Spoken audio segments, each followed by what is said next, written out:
Morning, zombies. What's going on? Sleep deprived and emotionally screwed up, especially with your emotions going crazy today. Welcome to the diary of the Weaver named John Weaver. I am your screwed up host, Weaver John C. from Roseman, California. Today should be a day of just being there, not stressing out about anything else. Unfortunately, the kind of a day that today is being, it's a pain in the ass kind of a day. Especially when emotions are running screwed up, emotions are running high, and not to mention not making any sense to the logical brain. Some people are saying that grief is a way of the body of handling the stress and loss of somebody else. No, it's basically the soul screaming, and so is the heart for the lost loved ones at this point over here. And I agree with that. I agree that a person who felt the loss a great deal has a hard time in describing the pain to anybody else but to those who have actually got through or going through their loss at this point. And it's what's happening right now. This is an ongoing process regarding grieving. It's an ongoing process.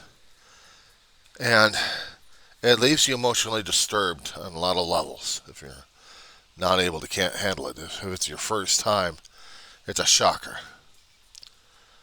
First, you're hit by the shock, and then you're probably sad by the situation, but you're still in the shock level.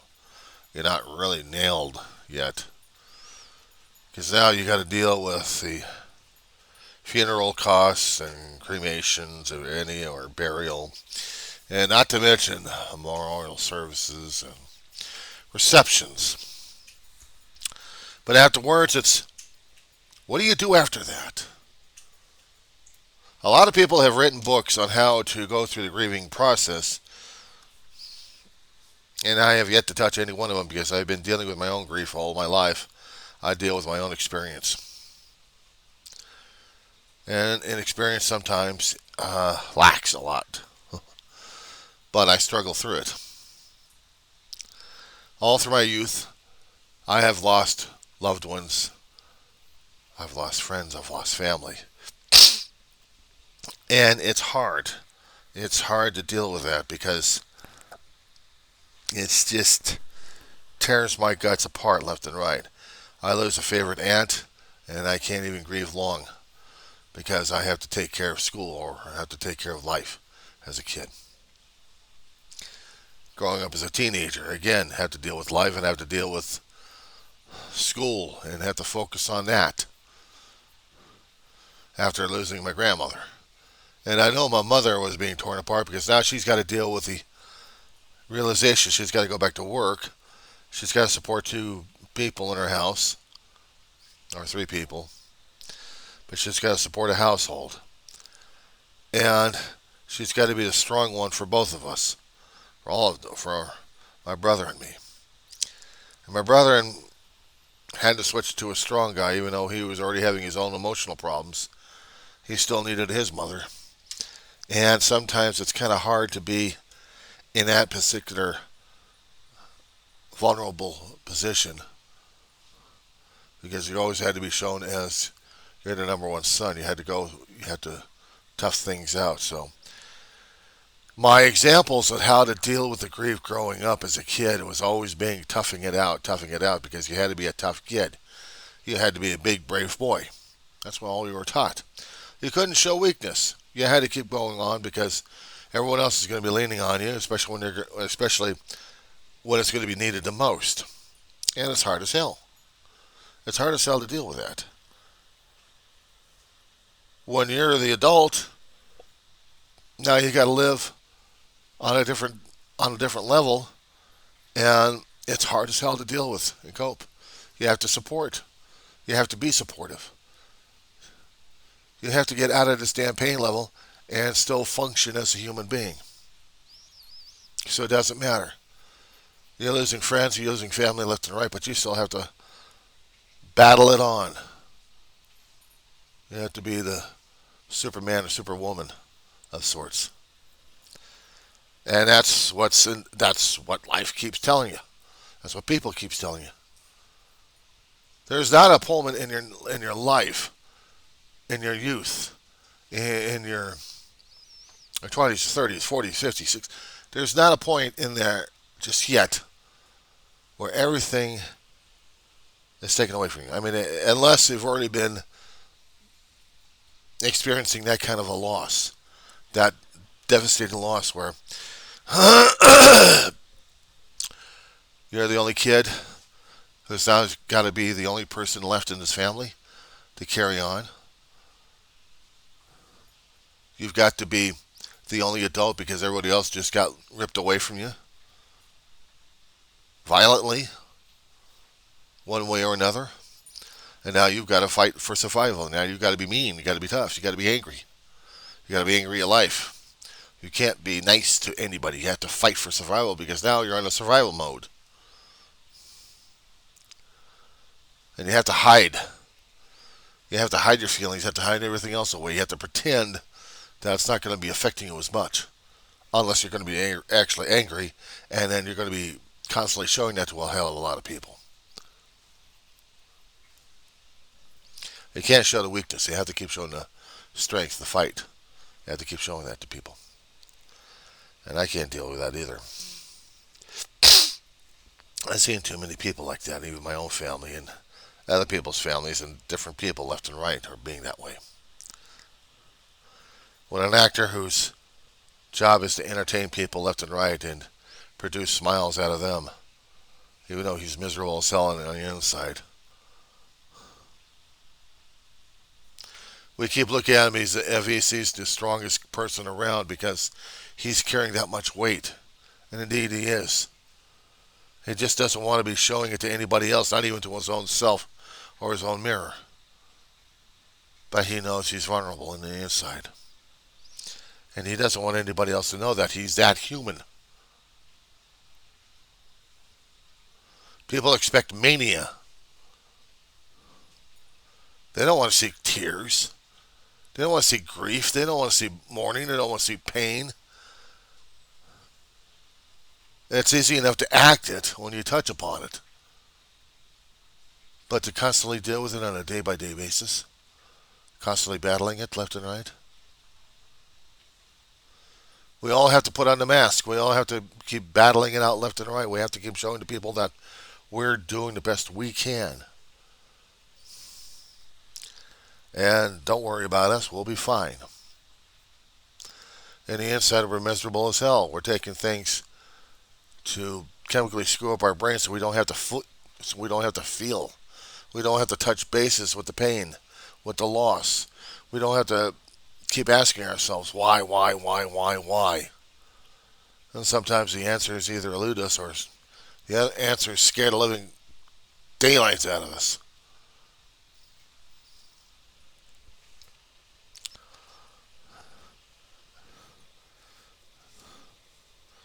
And the question, why would I constantly put myself through this? Why do I constantly put myself through this situation here? What's in it for me? And there's nothing in it for me. I simply have to survive it. I simply have to deal with it. I simply have to go along with it. I'm simply processing it.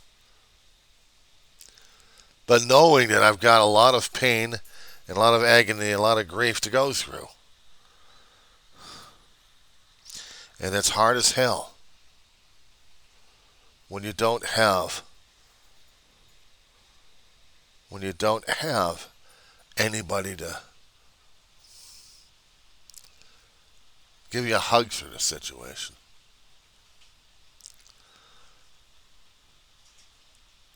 Knowing that you lost your loved ones, it's empty and painful. It's like walking into your own home, but it's no longer your home. It's a shell. It's a sham. what the laughter and what the memories meant. You're walking into a grave and you feel the coldness inside of you. And you no longer feel welcome, despite the fact you may have had this place for a long while with a loved one, with a relative or a friend that meant a great deal to you. And now, or even have people that you grew around and supposedly loved, and we're still dealing with it. We're still dealing with it. I can't tell you how hard the hell it is. I there's no other words for it.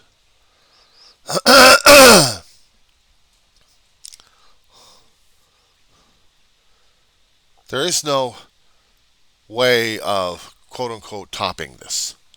There is no ultimate grieving, painful story that you can use to share to people to get the ultimate or as much sympathy that you can from people, unless you're going to be a sympathy addict at this one.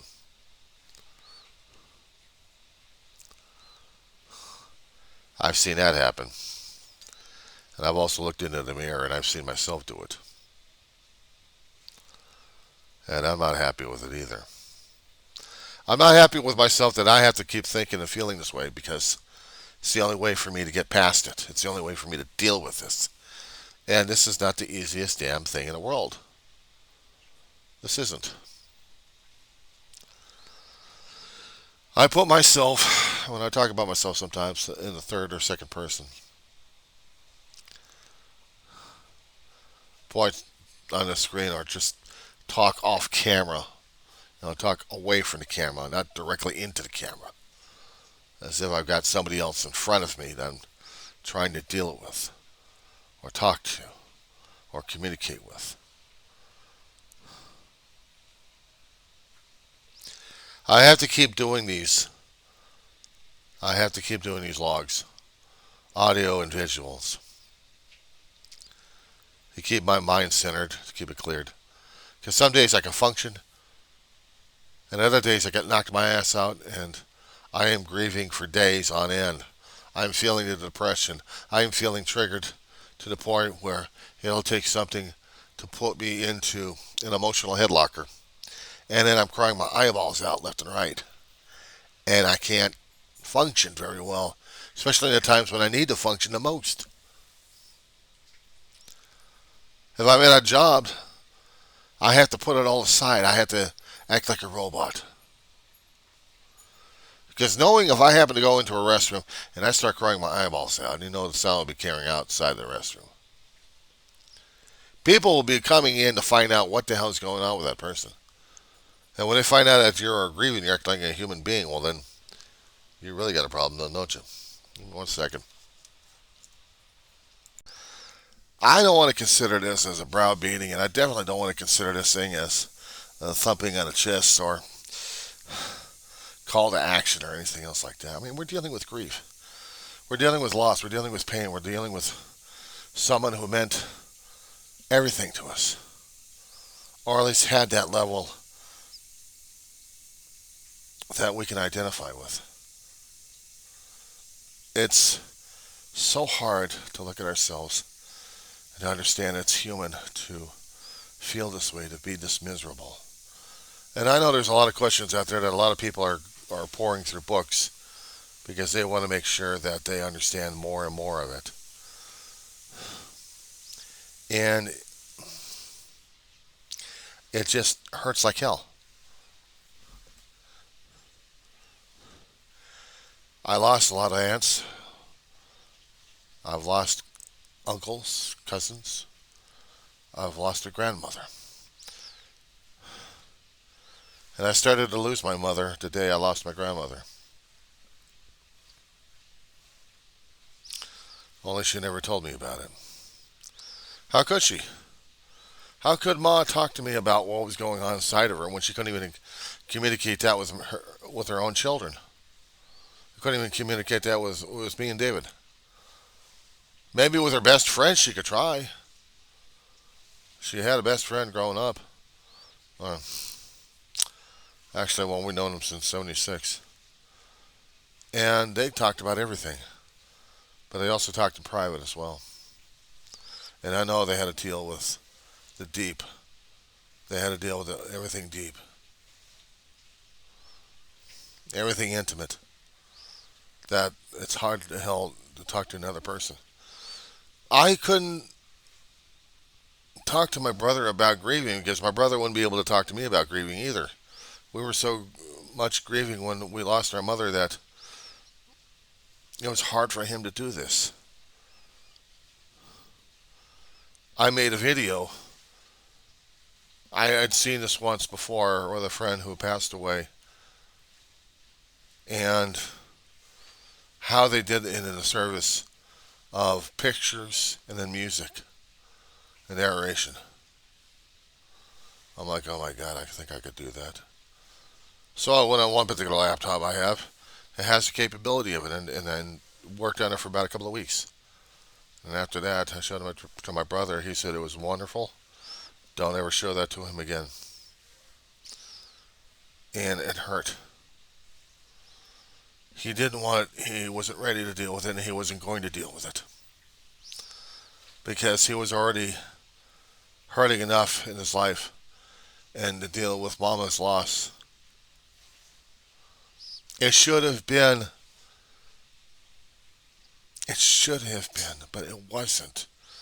Dave couldn't talk to me about it. Now I had a hard time trying to deal with it. I showed David how much Mama meant to me by doing her life and doing life in pictures and music. To this day, I can no longer listen to those pieces of music ever because of the pain that they give me and how it's going to be. It's going to hurt a lot, but eventually I'm going to have to deal with that. I'm going to have to watch the videos, and I'm going to have to cry my eyeballs out a great deal, including the one I made for my brother. And I'm having a hard time dealing with that one as well. I have pictures, and I know I get triggered left and right, and it takes us another udge, another nudge somewhere, and that's it. I'm incapacitated. A piece of music, a piece of picture, a menu, or a scent. Something that'll remind me too much of them. That if I'm not constantly looking at the pictures of them, but it'll take something. It'll take something.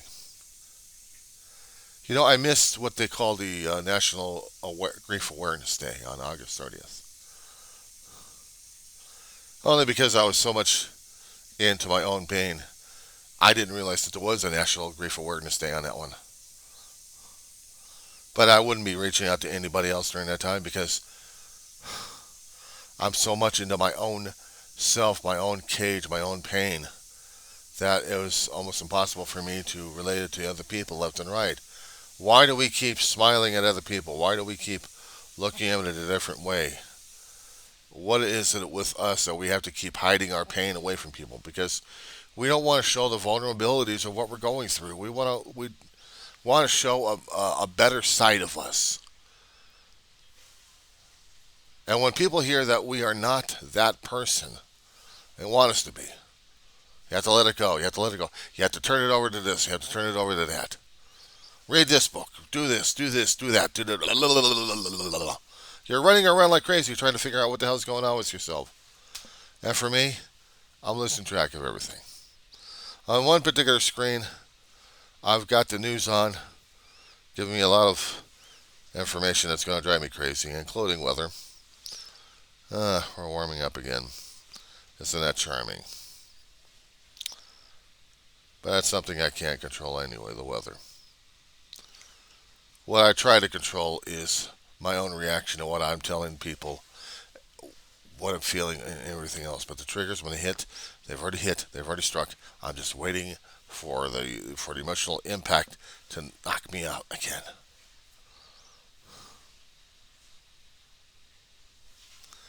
I'll tell you one story that usually gets to me during this past couple of weeks. My brother's passing anniversary. It was September 8th. On a day like this, 4 years ago, well over 4 years ago, I had to deal with my brother gone. And from the time it hit, which was the emotional impact, the numbness of it, and then I started to feel year after year after year. I'm a college student at my age of 56, going on 57 next year. I'll be trying to finish up an education at a community college that's taken me several years, including during the time of dealing with my brother's death and COVID at the same time. That's a challenge right there. Not to mention the bug war I'm dealing with right now, and that's a constant right now. But besides with the outside externals, inside internals, that day usually drives me crazy. Is the anniversary of my family's. Ma died back in 2013 on February 1st and then February 19th. So that was when the EMT got her alive again. But the body started to deteriorate. It took about 19 days for it to die. Mama's soul was already gone, or just trying to move on. And it was hard as hell to deal with that. So the actual day to me is the 19th, even though she should have been gone on the 1st. I just dealt with that.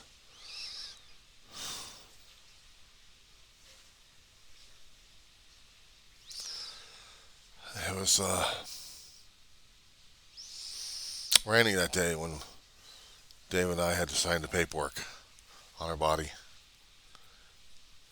Ma always did like rainy days. And it's like somebody was actually crying a great deal.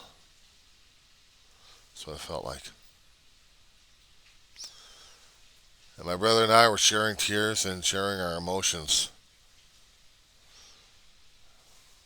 But after felt he was done with that, he didn't break down or anything else after that. Neither did I.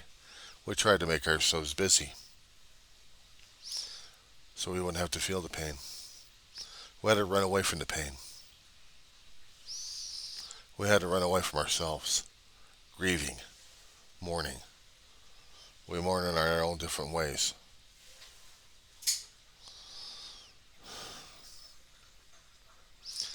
But I never realized what kind of an emotional impact it hit me until I lost my brother in 2018. That's when everything else turned hell in a handbasket. The sounds you hear back there is a dishwasher. I'm not embarrassed. This just is for today, for this Sunday. Try to get things taken care of so I don't, you know, get caught off guard. Some things have to be done, and other things have to be taken care of. And at this point, I am still being torn apart left and right because I am still feeling it. People want one way or another, and I'm not dealing with it. And I should be dealing with it, but I can't. I'm having a hard time trying to deal with this grieving situation because it is a constant day by day.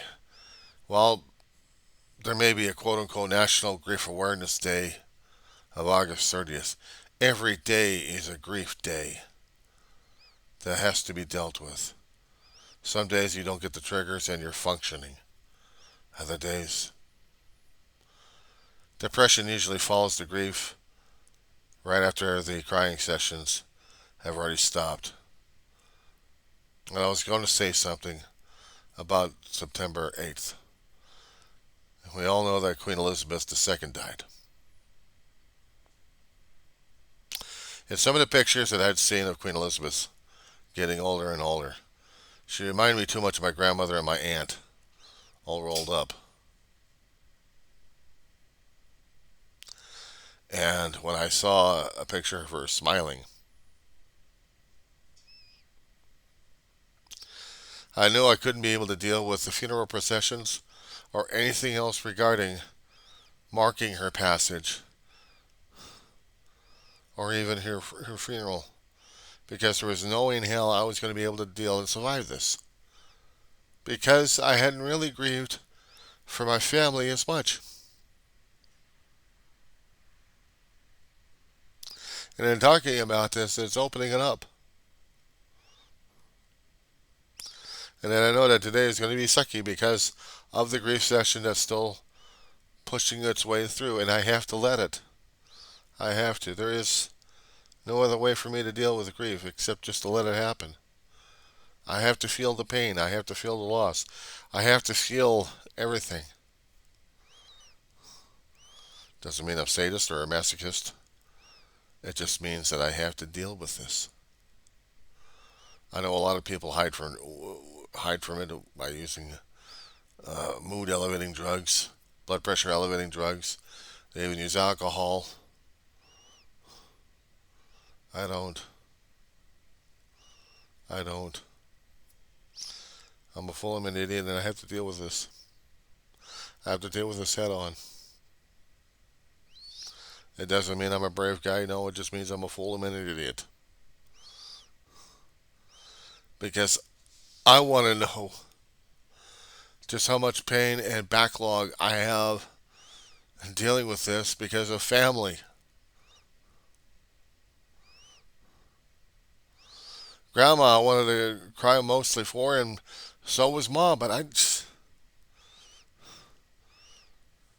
since David's passage and I'm stuck alone, this is giving my spirit, my body, my soul, my brain, everything of me permission to let it all go. To let the pain be pain. Let the grieving continue. Let the tears flow. Let me wail like crazy. Let me cry, damn it.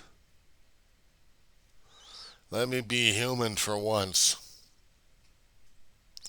Not high for this damn thing, but just going full tilt on this. This is for me. This is for me. I'm not on display for everybody else. This is for me trying to get through this damn stuff. And believe me, I've got a saltier language right now. I'm trying to keep it under I'm not under control just yet. To tell you the truth, I'm really not. And I have to not not keep it totally in check, but just so I can get a few things done today. I feel like I accomplished something, and I still feel like a miserable bastard because I know I am a miserable bastard. I'm not looking for people's sympathy at this point over here because I already know they feel the same damn way. They're trying to, but until they had their heart ripped out and thrown into a Cuisinart while it's still living, while it's still pumping, you feel the pain of it all. That was a running joke I made concerning about grieving. Sometimes it gets worse. It's worse is when your own identity gets stripped away from you. Your memories get clouded, your memories get screwed over, and the shock that you've already received is still affecting you more ways than one. You don't remember things quite like you used to. You're not doing the same things like you used to. You're not thinking or feeling those things like you used to. You have a set, definite point in your life where everything else is dependent upon that point. Now, I had a lot of points growing up. I even had dogs dying on me. Dogs I had to put under. And that was the hardest damn thing. Because they're just like kids to us. And I'd seen dogs die.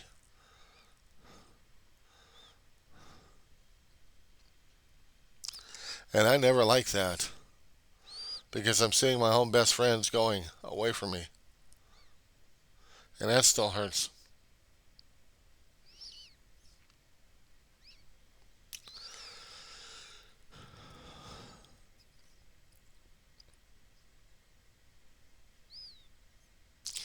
I'm still fighting for control at this point. I need to make my point clear. I need to make this video clear. I need to let people understand what's going on with me today. I'm fighting the grief because I need to function. But if it happens, it's got to happen. It'll tear me apart. And then I got to go through the depression. And it's supposed to be it. This is not the easiest damn thing to go through. This isn't. It's not supposed to be. It's supposed to be us trying to deal with loss. Trying to understand how to deal with that loss. And one more thing. You guys ever felt what it is to die? I have. I don't like it. I don't like it. Especially when I have to get sent back again 3 times in my youth. And then felt like I was abandoned all the damn time. It's like I pissed off God for something. But no, God was trying to keep me alive for some reason. And now, the people that I love the most, gone. And being alone sucks. Makes me more leery about everything and anybody. And anything. So now I got to deal with that. And the other thing concerning about being what I am right now is how many times my sleep pattern can get screwed up left and right. How grief can actually change you physically.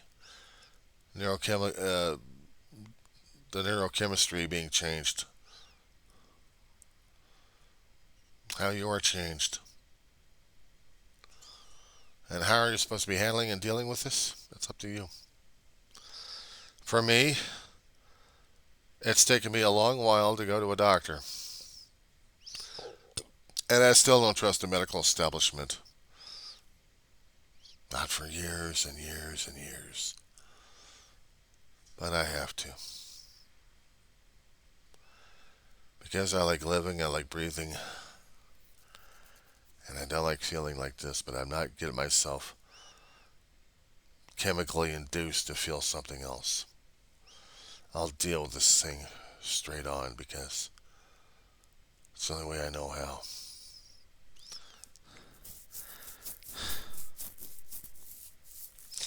This is only for me. I don't know what it's going to be for you. I don't know if you're going to be able to deal with this or not. I don't know if you're going to be one of those who are thinking about killing yourselves and that's about it. You're probably going to expect me to say something either good or bad or one of those two. I'm going to say you have your own pain threshold and you're making a decision.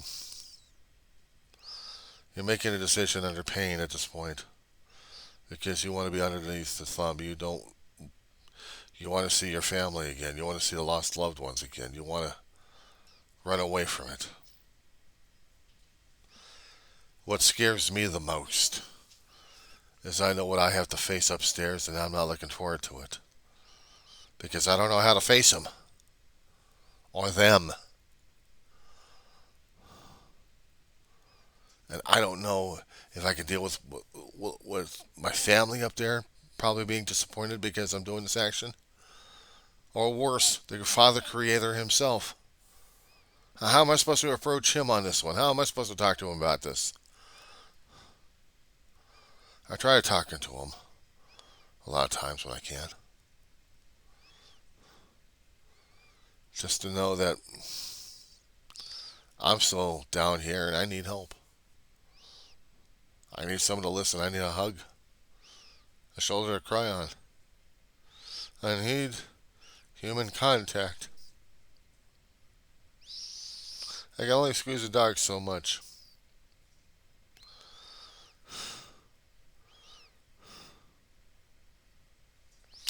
And I know what it is to feel that you've lost everything. I could be surrounded by a lot of stuff I can buy with money and still feel like the loneliest bastard around, because I am. A friend told me a long time ago, it's just only things. Manufactured crap all around you. What matters is in here. And in here. Memories, feelings.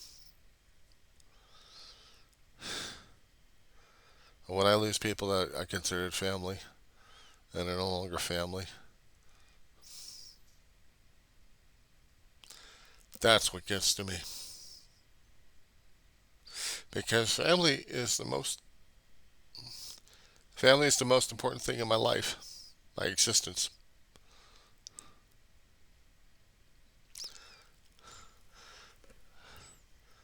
I've lost mine.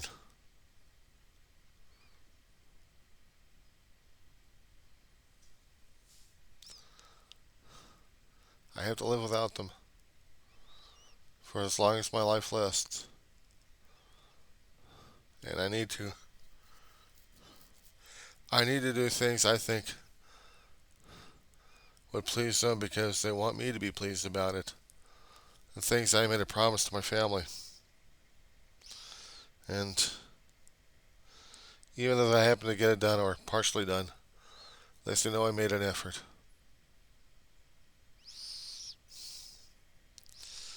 So it is going to be my time coming up. At least I hope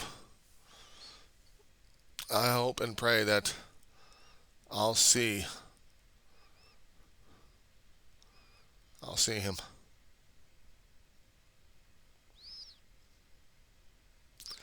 I'll see him, and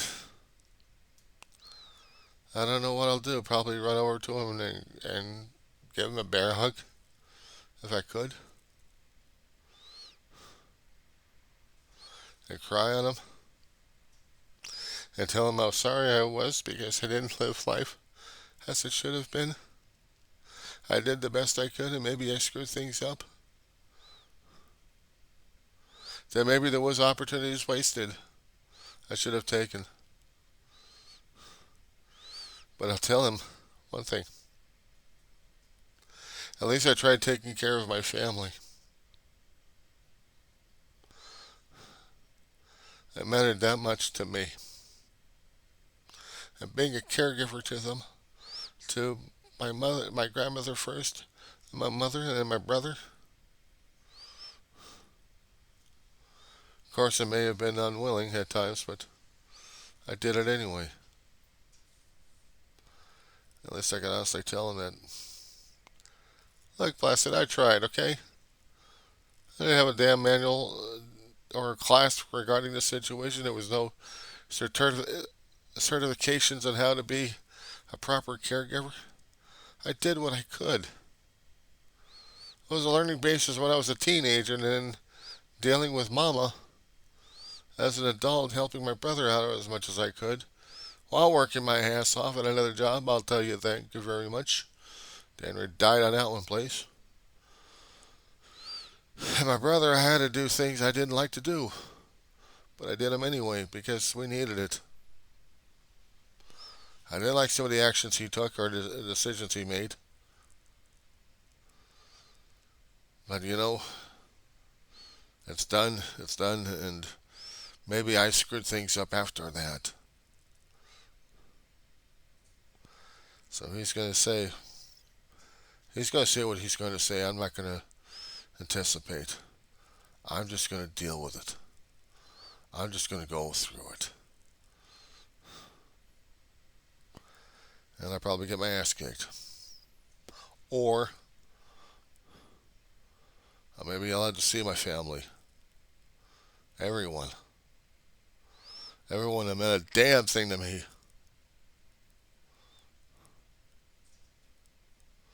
Because maybe during that time, I'll feel something I should have for the family.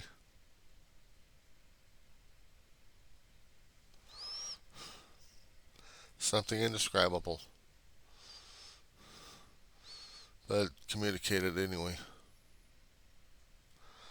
So, call me a fool, call me an idiot. I don't care. The videos I keep doing are mostly for my own record, just in case. They're like breadcrumbs, in case I happen to get into a situation where I take that final path and nobody else understands why, so they'll be able to run the videos and find out what's going on with me.